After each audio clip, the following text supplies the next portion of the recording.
Exactamente son las 5 de la mañana, momento en que ya tomamos contacto con el ingeniero Eduardo Casati, entrando dentro de lo que es este espacio denominado Análisis Situación País. Marcos Vallejo, vamos a esa presentación.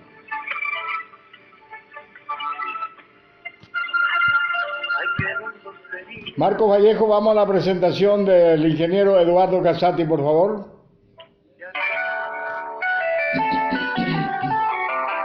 Mediante el financiamiento de Itaipú Binacional, el liderazgo del Ministerio de Agricultura y Ganadería y administrado por UNOPS, se implementa el proyecto de desarrollo integral de la agricultura familiar paraguaya, DIASPA, y gracias a estas organizaciones ya establecemos este contacto telefónico.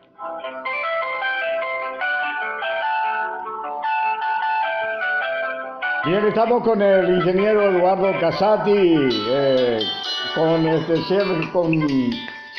en estos momentos, Casati, ya estamos contigo, ya te vuelvo a llamar para tomar contacto contigo, se cortó la comunicación. Temas que realmente tan interesantes para los momentos que se está viviendo a nivel nacional e internacional nos trae el ingeniero Eduardo Casati. Buen día, ¿qué tal? ¿Cómo estás, ingeniero? Adelante, por favor. Buen día, César. Te estoy escuchando muy despacito. Ah, sí. Bueno, vamos a ver un poco qué pasa. Ahora bien. Ahora estamos bien. Bueno, correcto, ingeniero. Recién estuvimos en contacto con varios exponentes de lo que es principalmente la agricultura familiar campesina. Hay ciertas cosas que merecen un cuidado muy especial. Nuevamente aparece la parte comercial que está solicitando importar productos del extranjero por supuesto autoabastecimiento. Donde hay una organización que vale la pena del Ministerio de Agricultura y Ganadería, donde realmente se trabaja como la gente y los exponentes, los responsables, están haciendo un lindo trabajo a través del Ministerio de Agricultura, la Itaipú Nacional, en este programa manejado por la Unión llamado DIAFA, se nota la diferencia. Entonces, la economía en el campo no está tan golpeada, pero la otra parte continúa las invasiones de tierra, la situación está tan delicada de la quema de implementos agrícolas, pérdida tremenda para gente que da una cantidad inmensa de fuentes de trabajo, y eso es lamentable. Y aquí en la capital no descansamos, mi amigo, de manifestación, de protesta, de esto, que aquello. Pero digo yo, ¿cómo se corrige eso? Se corrige mediante los sufragios, las urnas, los votos, se corrige estas cosas. No con griterío ni con protestas totalmente infundadas muchas veces. Otras sí, como no, que son bastante interesantes y justificada la protesta. Pero cuando las cosas no se hacen bien, todos somos responsables de esta situación que vivimos, don Eduardo Casati. No sé si estoy equivocado. No, esa es la verdad. Tenemos un liderazgo político que usó un modelo que ya está agotado, de un clientelismo político permanente. Paraguay es un país con un potencial muy grande, pero con malas decisiones en materia de implementación de inversión y de políticas económicas. ¿Por qué es un país con mucho potencial? Tiene una agricultura empresarial de primer nivel y ocupa solo el 30% de la región oriental, siendo el cuarto exportador mundial de soja, el quinto exportador mundial de maíz, primer exportador mundial de yerba mate, séptimo exportador mundial de carne. Tenemos una base muy sólida en la parte agropecuaria con una tecnología de primer nivel, pero tenemos problemas no resueltos.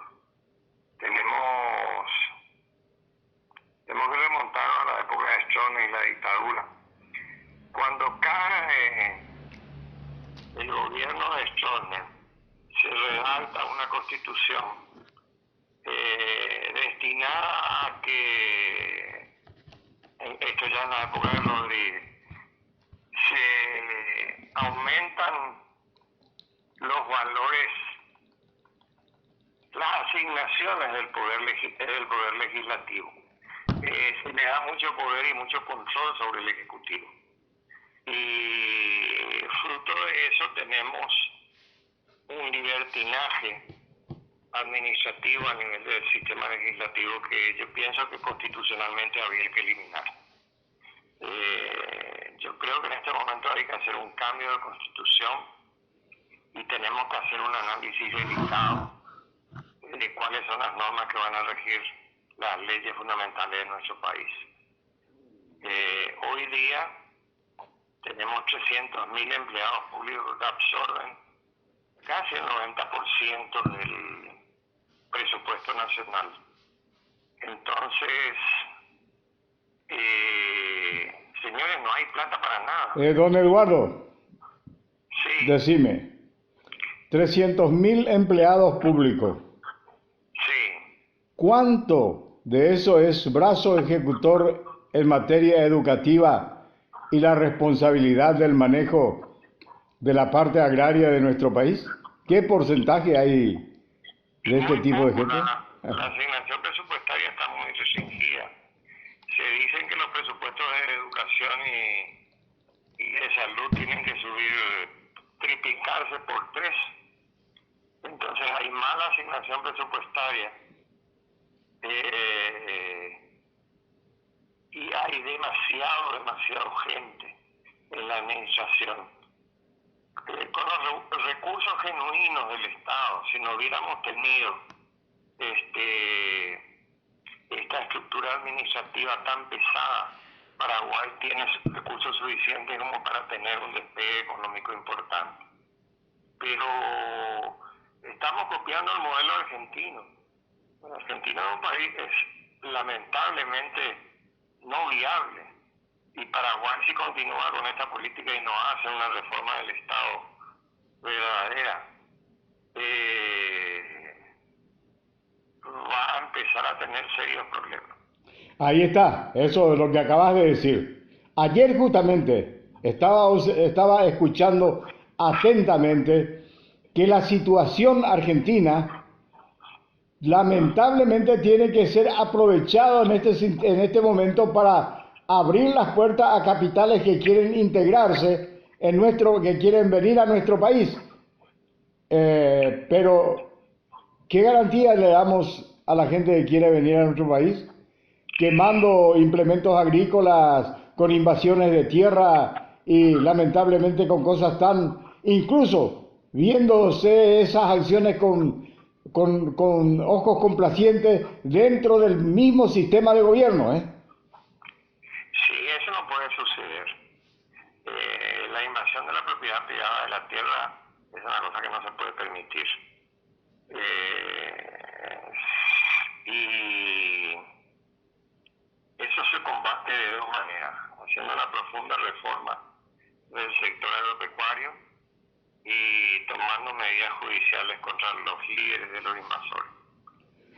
Tomando medidas judiciales contra los líderes invasores que son prácticamente los promotores, nuevamente complicada con las autoridades departamentales y nacionales en venta de derechera, y eso es lamentable. El Estado se desangra dándole tierra, dándole todo lo que necesita, y al poco tiempo esa propiedad de vuelta es vendida y nuevamente organizada otra ocupación de otras propiedades.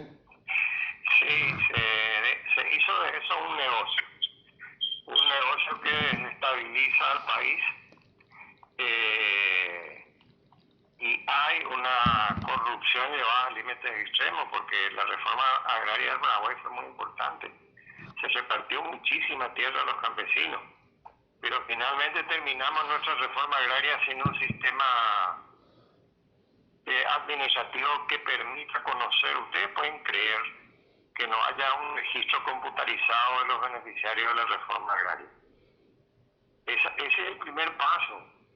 Si yo le doy a una persona 20 o 30 hectáreas en un programa de reforma agraria, últimamente se está dando mucho menos.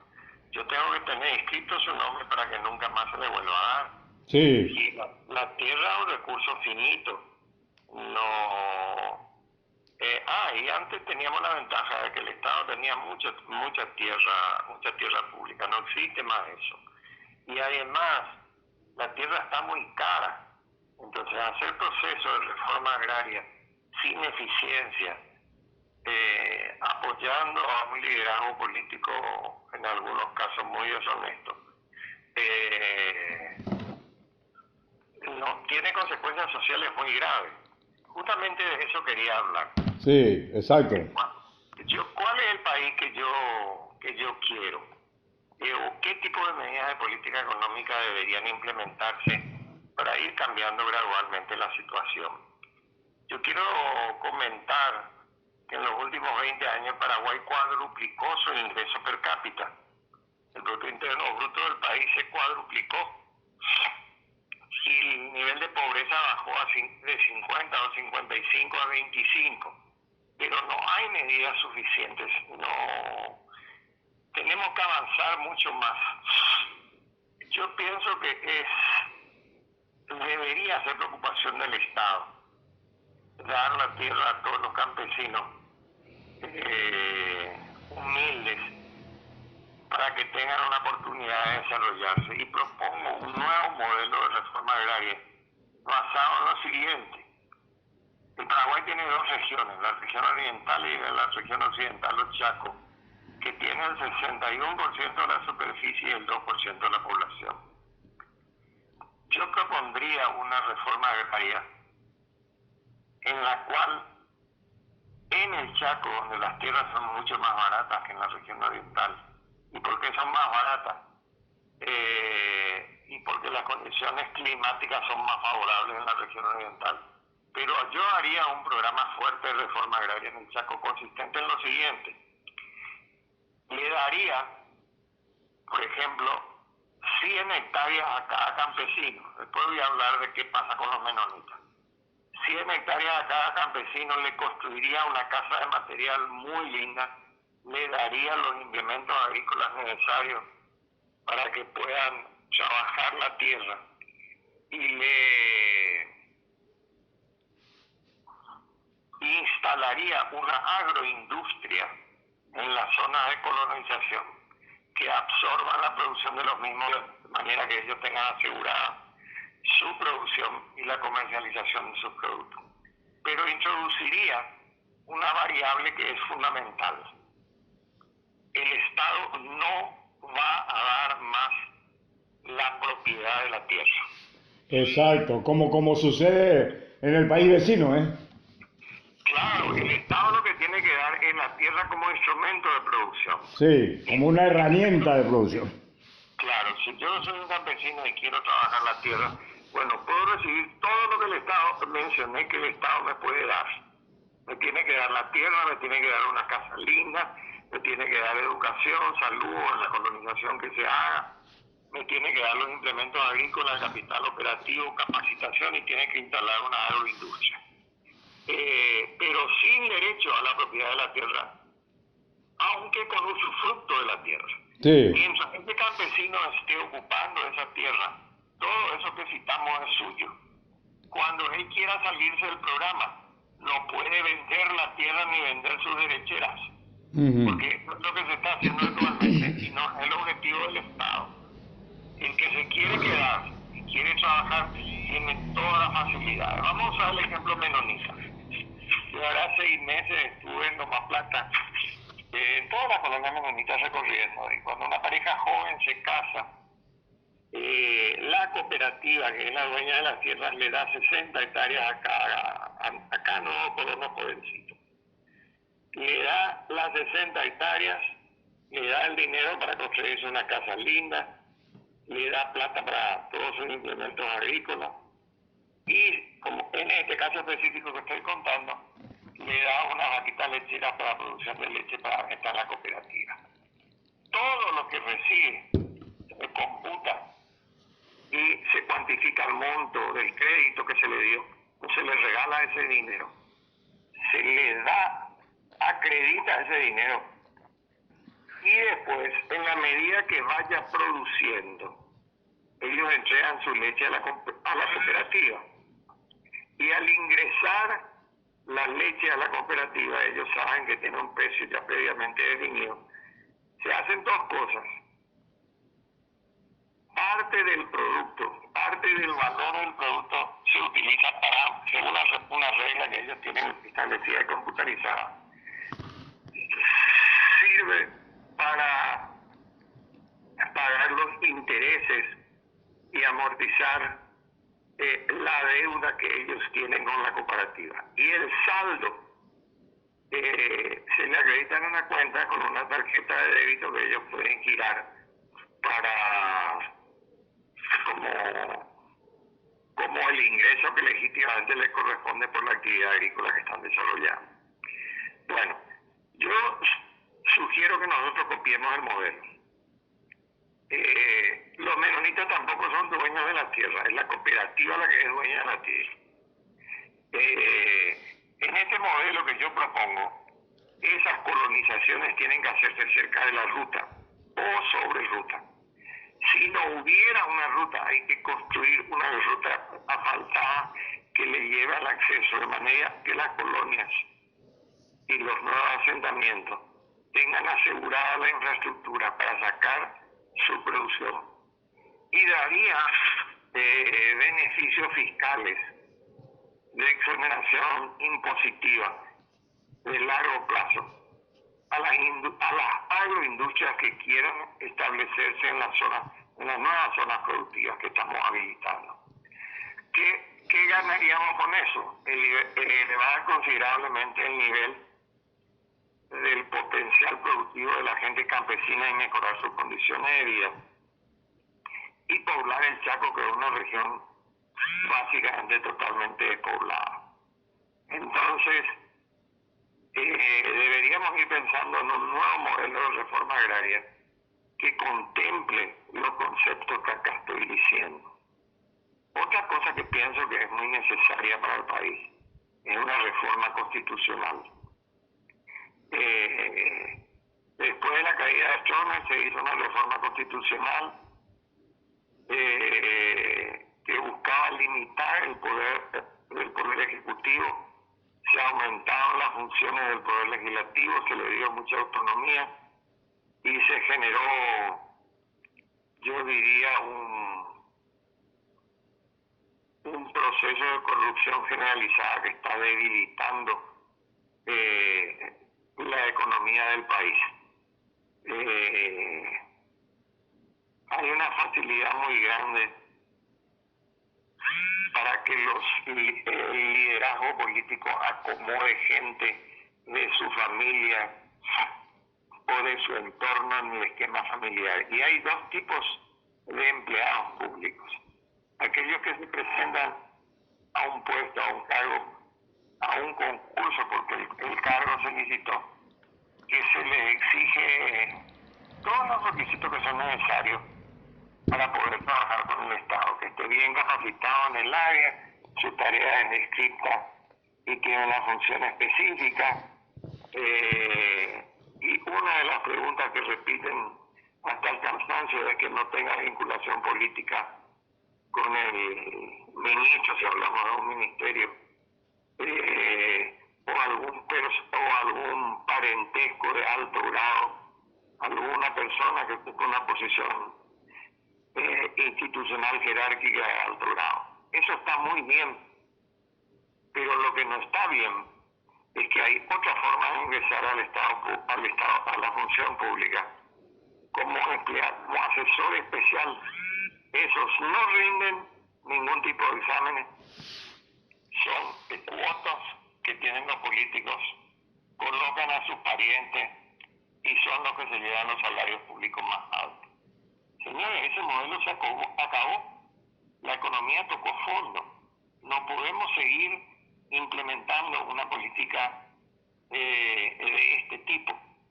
El aparato estatal tiene que achicarse significativamente, de manera que tengamos una administración pública que sea eficiente. Tenemos que modificar el esquema administrativo que se usa. Hoy día hay cualquier función pública donde uno tiene que hacer una gestión, está sumamente burocratizada. Son interminables los pasos que uno tiene que seguir para hacer un trámite administrativo. Y esa forma de estructurar así el esquema administrativo es para generar demoras y para generar corrupción. Está muy bien pensada. Está muy bien pensada la infraestructura. El esquema organizativo. Tiene que haber una evaluación de los procedimientos para lograr conseguir el trámite administrativo que uno está queriendo realizar. Y ese tratamiento administrativo tiene que ser sumamente ágil y sencillo. Entonces, eso tenemos que modificar. Tenemos que fijar un techo al monto que pueda dedicarse a la función pública. Amplíame, don Eduardo, después del corte, por favor. Bueno. Muy bien. Vamos, Marco Vallejo, contigo. La Unión R800, amplitud modulada. Señor agricultor, está prohibido aplicar plaguicidas en distancias menores a 100 metros de asentamientos humanos o cursos de agua. Denuncie el hecho ante las autoridades locales. Se lo recomienda el Servicio Nacional de Calidad y Sanidad Vegetal y de Semillas, SENAVE. Gobierno Nacional, Paraguay de la Gente. La Comisión de Salud Animal Regional, Teniente Esteban Martínez Chaco, a la vanguardia de la producción ganadera, con la oficina móvil, equipada e instalada con la más alta tecnología. Es una de las mejores herramientas para la lucha contra la aftosa. Porque invertir y vacunar es asegurar la sanidad del ganado. Vacunar es cuidar la salud de los animales, valorar tus esfuerzos y asegurar el progreso de la pecuaria nacional. Senaxa te recuerda que el segundo periodo de vacunación 2020, homenaje al doctor Gustavo Morínigo en todo el territorio nacional, inicia el 6 de julio y finaliza el 14 de agosto. El registro se extiende hasta el 28 de agosto. La vacunación contra la fiebre aftosa es para Hacienda General, bovinos y bubalinos, con excepción de las categorías vacas y bueyes. Contra la brucelosis bovina solo para desmamantes hembras, carimbo cero. La salud animal es un compromiso de todos.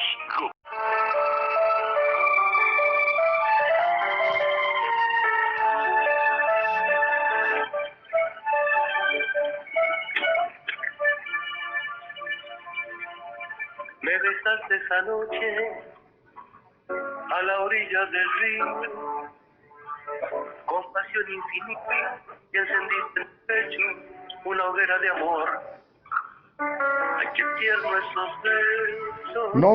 No más entrega de tierra al campesinado, sino entregarle parcelas de tierra para la producción y ser controlado siempre por el Estado para evitar la venta de derecheras. Qué interesante. 240.000 hectáreas expropiadas de una firma que hasta este momento no se le ha pagado la totalidad a esa firma por la expropiación.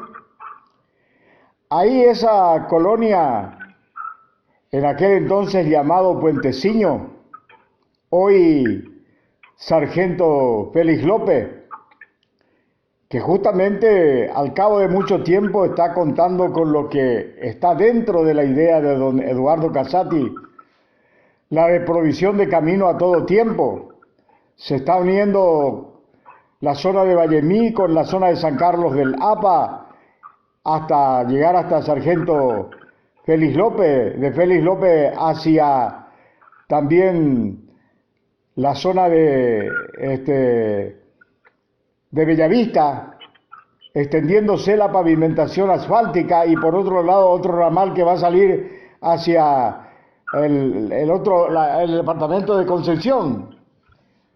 En aquel entonces se le había entregado fracciones de 100, 200, 50, 20 hectáreas a una cantidad inmensa que aparentemente con eso se solucionaba el problema de la tierra del campesinado sin tierra. Pero resulta que esas derecheras fueron vendidas, hoy día están ocupadas por extranjeros en gran medida, otros acomodados dentro de la función pública, y por otra parte, esta colonia dejó de tener esa riqueza tan interesante que tenía en aquel entonces, una vegetación extraordinaria, la venta, la instalación de rollos, de aserraderos, era algo extraordinario en la zona, y hoy día eso está totalmente deforestado. Los terrenos pasaron a manos de extranjeros que honestamente vinieron a comprar la tierra, no a sacarle a nadie. ¿Por qué? Porque se le entregó la tierra al campesino, y ese campesino vendió su derechera incluso antes de cumplir el reglamento que tenía que poblar por lo menos como mínimo 10 años para vender su derechera. Pero con la complicidad de la gente del INDER hoy día, anteriormente IBR, esas tierras pasaron a manos de gente que no tiene nada absolutamente que ver con la reforma agraria. Y hoy sigue siendo tierras irregulares, pero ya en manos de otra gente que nada tiene que ver con la reforma. Así que es muy acertada esto, no entregar más tierra, sino entregarle al campesinado como un elemento de producción, con el lema de que la tierra es de aquel quien lo produce, pero que realmente lo produce don Eduardo Casati. Y sí, eso es justamente lo que necesitamos. No puede ser que la tierra, que es un elemento de la producción, sirva para que los agricultores vendan la tierra y generen un ingreso y vuelvan a solicitar tierra.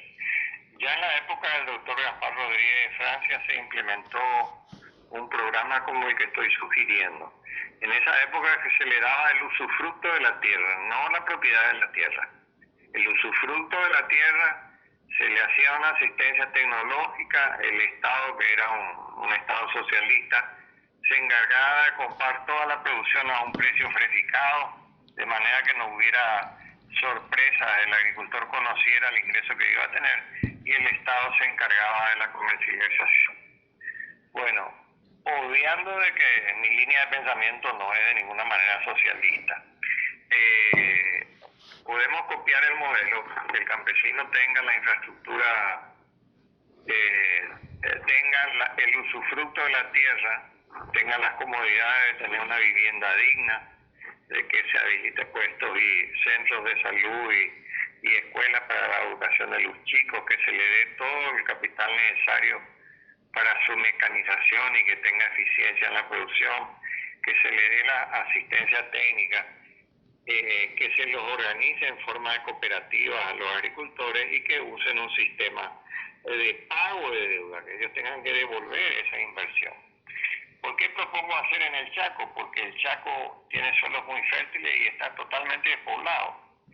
Y la tierra en la región oriental está muy cara. Entonces cuesta mucho. El Estado ya no tiene más tierra para repartir en la reforma agraria. Y no veo por qué el campesino, si es sujeto de un crédito, porque así tendría que concebir el proyecto, no pueda devolver el crédito que recibe el Estado. La única excepción que yo propongo es que esté contemplada la instalación de una agroindustria, y que debe ser del sector privado, y para facilitar la instalación de esa industria hay que darle a esa agroindustria facilidades fiscales. Por ejemplo, se le dispense el pago de impuestos por X número de años hasta que se consolide el proceso de colonización. Yo creo que vamos a mejorar la situación de los pequeños productores, va a aumentar mucho la producción, no va a haber problemas de comercialización. Siempre pido o sugiero que únicamente se instalen las colonias sobre rutas y rutas asfaltadas, porque el problema del Chaco es que cuando llueve no se puede circular.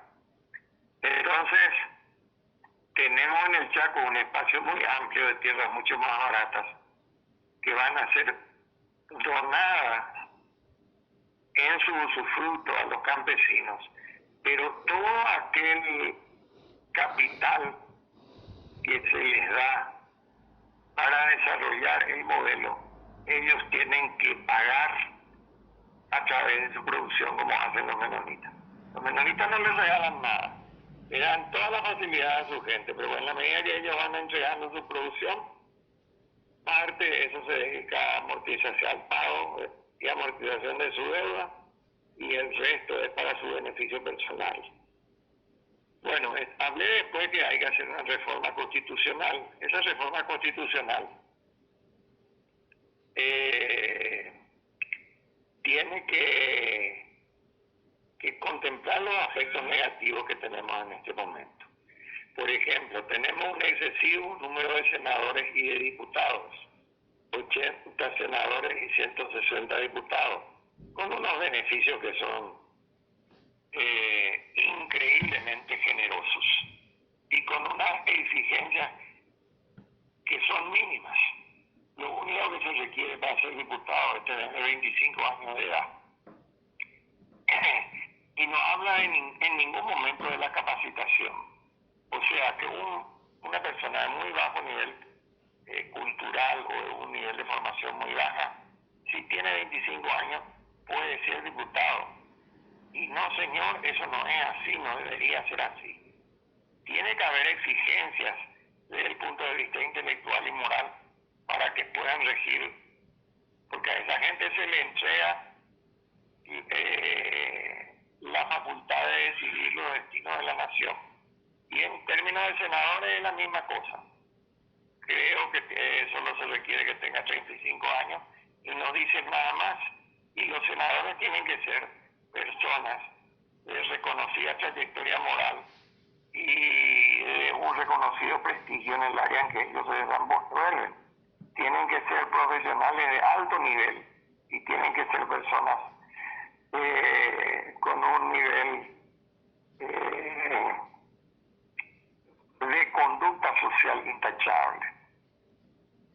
Entonces, yo buscaría introducir algunas otras cosas. Esto de la conducta social intachable, ese tiene que ser el diploma más importante que uno puede tener para ocupar estos cargos, ¿eh? Sí, lo que vemos hoy día es que hay una corrupción generalizada y la sociedad está cansada. Hay un rechazo de eso, porque vemos que tienen privilegios desmedidos en términos de sueldo sumamente generosos y en términos de la posibilidad que ellos coloquen a una cantidad prácticamente limitada de gente que generalmente son sus parientes o sus amigos. Se habla de 60 cada uno, ¿eh? Y sí, tienen un cupo. Es vergonzosa la manera como está organizada. Eso es el sistema legislativo. El sistema judicial también tiene que ser reformado. Tiene que establecer plazos para el finiquito de los juicios que hay en disputa. Hoy día, a través de trabas legales, un juicio se prolonga prácticamente indefinidamente. Hace poco lo condenaron a Camilo Suárez a una prisión de 5 años por los delitos de desfalco al Estado. Pero decime una cosa, ¿qué tipo de prisión? ¿Prisión en Radio Ñandutí como locutor? Y bueno, ese es el problema. Y el proceso duró 12 años. Entonces, bueno, no solo Camilo, de todos los partidos políticos tenemos mucho de eso. Sí, señor. Leemos en los diarios la enorme cantidad de sinvergüenzada de todos nuestros políticos. Y no hay sanción, no hay, ¿cómo se llama? La fiscalía presenta las pruebas de los malos manejos administrativos, pero finalmente, por el acomodo político que tienen y por la injerencia del sistema legislativo en el sistema judicial, por la influencia política que ellos tienen, no hay sanción, y mientras no haya sanción, no va a haber honestidad en el manejo administrativo del dinero. tener un país donde el presidente el primer día de su asunción presente una declaración jurada de sus bienes y cada año una nueva declaración, y sería muy rígido en eso, y que ese presidente exija de que todo el personal que colabore con él para poder ser designado presente su declaración de bienes sin excusas. También en la nueva constitución debería estar redactado que cuando hay acusaciones de malversación administrativa, ese funcionario debe ser separado inmediatamente del cargo, hasta que se verifiquen si las denuncias son correctas o no. En el caso de que la persona fuera inocente, vuelva a ocupar su cargo sin ningún problema. Pero en el caso que fuera culpable, deberían haber procedimientos administrativos legales que tengan plazos máximos antes de tomar una decisión. Por ejemplo, si a un senador se le acusa de mal manejo administrativo o algún administrador de algún área del Ejecutivo, y la Fiscalía es la que hace la acusación, la Fiscalía no hace la acusación por hacerle, la Fiscalía para poder hacer una acusación tiene que tener pruebas. Bueno, pero la persona tiene que tener derecho a defenderse también. Si se establecen juicios sumarios que en corto plazo deben decidir si es cierto o no, en el caso que fueran culpables tienen que ser destituidos y llevados a prisión de acuerdo a la legislación sobre la pena que le corresponda. Pero esos juicios tienen que ser sumarios, tienen que ser pronto. Lo que está sucediendo actualmente es que se tira como chicle el análisis de los juicios, y los juicios duran años y nunca llegamos a ninguna conclusión. Finalmente la gente del sistema judicial se olvida y salen sin sanción. Entonces, todas las personas que vayan a ocupar un cargo público tienen que presentar su declaración jurada, que tiene que ser pública. Todos tenemos derecho a conocer cuál es el nivel de bienestar que tiene. Yo sugeriría, si tuviera, que se implemente también una cosa que se llama el blanqueo de capitales. Hay muchísima gente que tiene una enorme cantidad de dinero que no está declarada. Entonces implementaría un programa que se debe llamar de perdón fiscal, en el cual todas las personas tienen la posibilidad de blanquear su dinero. Ampliamos después del corte, don Eduardo Casati, esto en los minutos finales de Amanecer Agropecuario. Qué interesante todo esto. Y otra de las cosas que lamentablemente, en nombre de la prescripción, las chicanas políticas hacen de que sucumban varios juicios y quede en el famoso opareí.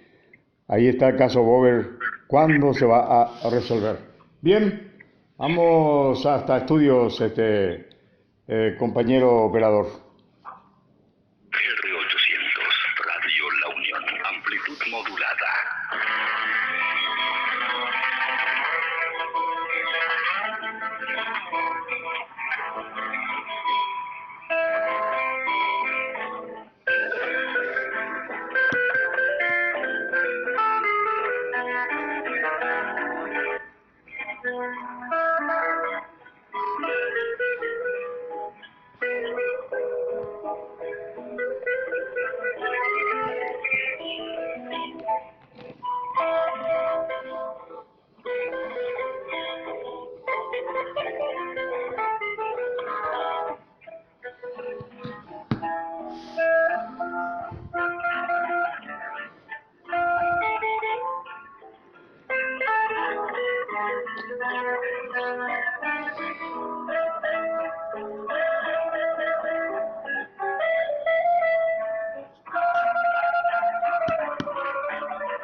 me besaste esa noche a la orilla del río con pasión infinita. Marco Vallejo, vamos a la presentación de este contacto telefónico en los minutos finales de Amanecer Agropecuario.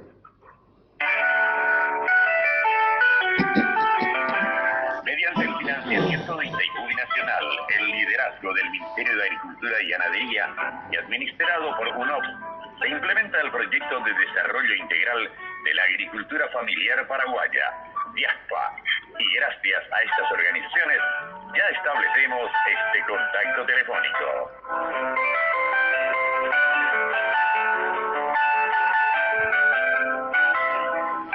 Y bien, son las 5:49 minutos, tenemos 6 minutos finales del programa Amanecer, don Eduardo Casati, así que te escuchamos atentamente. Vamos a tener que seguir con este programa la próxima vez porque nos hablamos. Claro, no, es un tema sumamente interesante, Eduardo. Bueno, esta ley del blanqueo de capitales consiste en lo siguiente. Se le da el perdón fiscal a todas las personas que declaren su patrimonio, de manera de formalizar la economía. Pero ese perdón fiscal es por una sola vez. Ellos declaran todo el capital que tienen, no importa el origen de capital. Nadie le va a preguntar. Ellos solo tienen que declarar cuánto es lo que tienen y se le cobra un impuesto, supongamos, del 20% sobre lo declarado. Y a partir de ese momento, borrón y cuenta nueva, de acá para adelante. No importa cómo obtuvo el dinero. El asunto es que el Estado le permite legalizar sus bienes. Este modelo se empleó en la Argentina. En la época de Macri, al principio de su gobierno, él hizo una ley de blanqueo de capitales y la Argentina recaudó 120 mil millones de dólares de gente que tenía su dinero no declarado en la Argentina o en el exterior, y hubo una repatriación de capitales muy grande, 120 mil millones de dólares. ¿Qué se busca con eso? Dinamizar la economía, que ese dinero se legalice en el país para que los poseedores de dicho dinero puedan usar eso para un proceso de industrialización del país. Y se le cobra un 20% de impuesto. Y a partir de ese momento ellos están legalmente y administrativamente en orden. Pero el que no entrara en el programa de blanqueo fiscal, el que no se acogiera a la ley, cuando se le descubra que disponen de capital no declarado,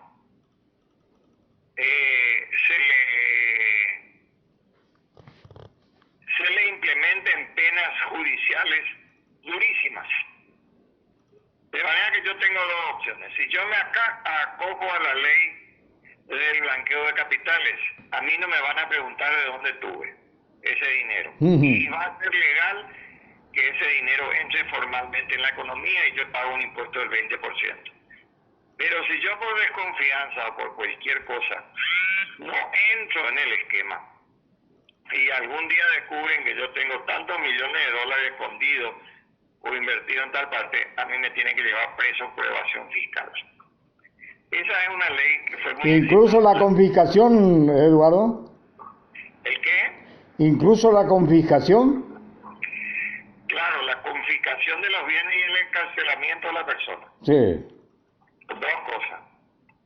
Es un premio y un castigo, ¿verdad?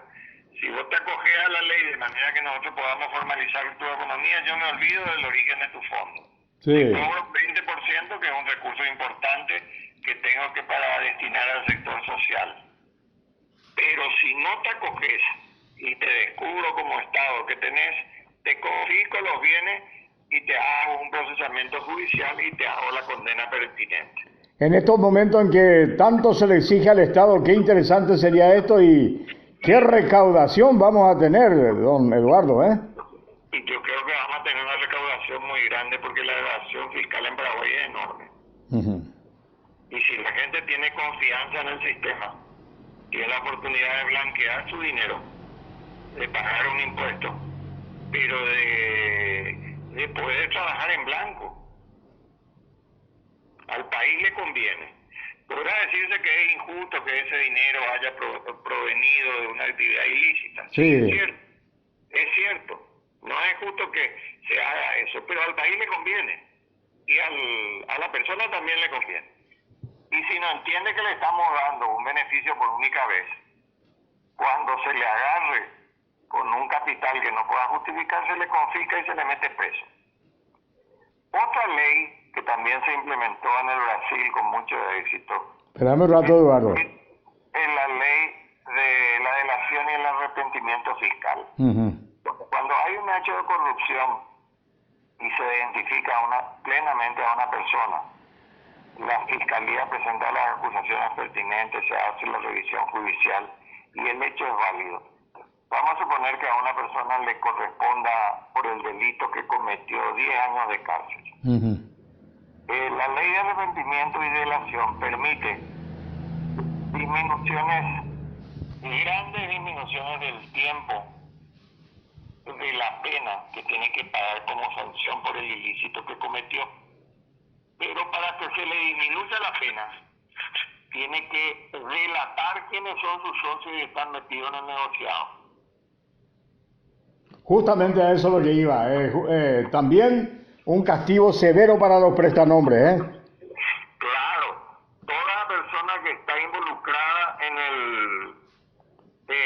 en el ilícito, relatada por esta persona que ha sido ya inculpada por la fiscalía, puede lograr una reducción significativa de su pena siempre que cuente y delate cuál es el esquema administrativo que está haciendo el fraude fiscal. Muy bien, don Eduardo. Lamentablemente, como dijiste, es meritorio agendar esto para otra próxima programación porque quedaron demasiadas cosas en el tintero. Te agradezco, don Eduardo, por este contacto. Listo, gracias, César. Son exactamente las 5:55 minutos. Cerramos el capítulo análisis de situación del país con el ingeniero Eduardo Casati. Volvemos nosotros mañana a las 4 de la mañana con novedades sumamente importantes y ya el departamento de prensa con ustedes en instante con las informaciones de primera mano. Marcos Vallejo, muchas gracias y nos encontramos mañana, como dije, a las 4 de la mañana. Han sido ustedes muy amables. Radio La Unión, R800 AM. El esfuerzo integrado de todos los ciudadanos paraguayos, de acuerdo a las sugerencias del Ministerio de Salud Pública, serán clave